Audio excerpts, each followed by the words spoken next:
بات بتاتا ہوں، آپ لوگ اور میں یہ سوچ رہے ہیں کہ یہ سوال 15 نمبر کا ہے، لیکن اگر میں یہ کہوں کہ یہ سوال آپ کے 45 نمبر کا ہے تو آپ لوگ حیران ہو جائیں گے۔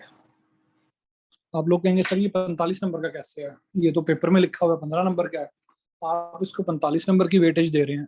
تو اس کی وجہ یہ ہے کہ یہ آپ کا سوال سیکنڈ لاسٹ سوال ہونا ہے، سیکنڈ لاسٹ کوشچن ہونا ہے۔ اور جو شعروں کی تشریح ہے نا،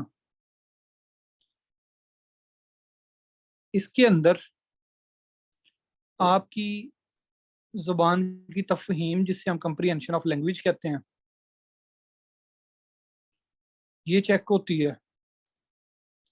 آپ کا ادبی لگاؤ چیک ہوتا ہے کہ آپ کو ادب سے، شاعری سے کتنا لگاؤ ہے۔ اس کے اندر جب آپ تشریح کر رہے ہوتے ہو تو آپ کی تخلیق، قوت تخلیق، یا جسے کریٹیوٹی کہتے ہیں، یہ چیک ہوتی ہے۔ اور شعروں کی تشریح کے اندر اس سب کے علاوہ ایک امپریشن کریٹ ہوتا ہے آپ کے ایسے کے لیے،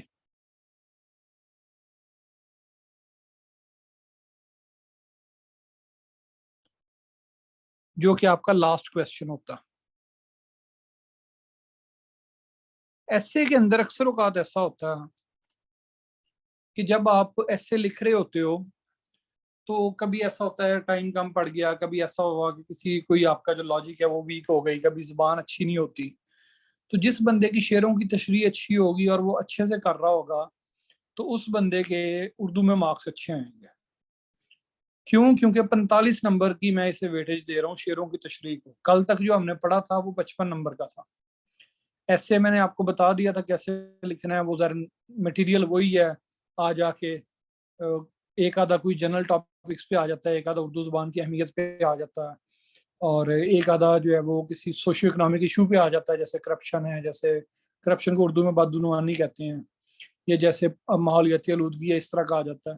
تو میٹیریل جو ہے اس کی آپ کے پاس کمی نہیں ہوتی ایسے کے لیے، صرف ایک آدھا ادبی ایسے آتا ہے، جیسے وہ کہتا ہے اردو ادب کی تحریکیں۔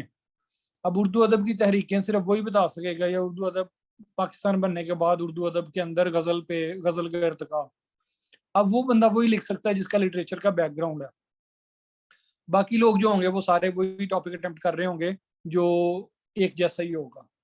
تو اب جب آپ ایسے کے اندر 30 نمبر کا ایسے ہے، اور اس 30 نمبر کے ایسے میں ایگزامینر کی مرضی ہے وہ آپ کو 10 نمبر دے، وہ آپ کو 20 دے، تو یہ ہم نے اسے کیسے کہنا ہے کہ ایگزامینر صاحب، محترم ممتحن صاحب، ممتحن کہتے ہیں ایگزامینر کو اردو میں، کہ محترم ممتحن صاحب، ہمیں جو نمبرات، نمبرز کی جمع اردو میں نمبرز کے لیے لفظ نمبرات استعمال ہوتا ہے، تو ہمیں زیادہ نمبرات عطا کیے جائیں۔ تو وہ زیادہ نمبرات لینے کے لیے آپ لوگوں نے کیا کرنا ہوتا ہے، کچھ ایسی حرکتیں کرنی ہوتی ہیں اپنی تشریح کے اندر، کیونکہ پریسی جو ہے وہ اس میں آپ باہر نہیں جا سکتے، جو آپ کو بتا دیا آپ نے وہی لکھنا ہے۔ ٹرانسلیشن میں آپ کی کوئی کریٹیوٹی نہیں ہے۔ کریٹیوٹی کن سوالوں میں ہے، یا آپ کے ایسے میں ہے یا آپ کی تشریح میں ہے۔ ایسے کے اندر آپ ہیڈنگز نہیں دے سکتے، صرف آؤٹ لائن میں کریٹیوٹی بندہ ایک محدود دکھا سکتا ہے۔ تو جو اصل یہاں پہ آپ کر سکتے ہو، کریٹیوٹی دکھا سکتے ہو، وہ ان 15 نمبر کے سوالوں میں دکھا سکتے ہو۔ جس بندے کے اس 15 میں سے 10 یا 12 نمبر ہوں گے، 9 نمبر ہوں گے، اس بندے کے ایسے میں 30 میں سے 20-22 نمبر ہوں گے۔ اور جس بندے کے اس سوال کے اندر 15 میں سے 5 نمبر ہوں گے، اس کے ایسے میں بھی 8 نمبر ہوں گے۔ تو یعنی یوں نہ سمجھیں کہ یہ تشریح کا سوال کوئی ڈسکریٹ سوال ہے، یہ اس سے ایسے سے ہٹ کے ہے۔ اور آپ کی جو ایلوکیشن ہونی ہے، یہ میں آپ کو بتا رہا ہوں، ایلوکیشن جن سبجیکٹس نے کروانی ہے، انگلش میں ساروں کے ایک جیسے نمبر آتے ہیں، کوئی 2-2 4-4 نمبر کا فرق ہوتا ہے ایسے میں، یعنی ایک کے 40 آ رہے ہیں، دوسرے کے 45 آ جاتے ہیں، حد 50 پہ چلے جائیں گے۔ پریسی کے اندر آپ کے پاس اگین وہی فرق ہوتا ہے جو عام کینڈیڈیٹس ہوتے ہیں ساروں میں، اگر جو چل رہی ہے 50-55 کی رینج چل رہی ہے تو وہی آ رہے ہوتے ہیں آلموسٹ سب کے۔ جنرل نالج کے اندر جو آپ کو آتا ہوگا لکھ کے آئیں گے وہی نمبر آنے ہیں۔ پاکستان سٹڈیز کے اندر بھی ایک، اسلامک سٹڈیز کے اندر بھی ایک وہ ڈیولپ ہو رہا ہوتا ہے۔ اردو کے اندر اگر آپ نے اردو ایگزامینر کو بتا دیا کہ جناب، کل میں نے آپ کو اردو ایگزامینر کی سائیکی بتائی تھی، میں نے آپ کو کہا تھا کہ یہ بندہ مذہبی بھی ہے، یہ بندہ رومانٹک بھی ہے، یہ بندہ غزل کو بھی پسند کرتا ہے، یہ بندہ بھاری بھرکم فارسی عربی لفظوں کو بھی پسند کرتا ہے،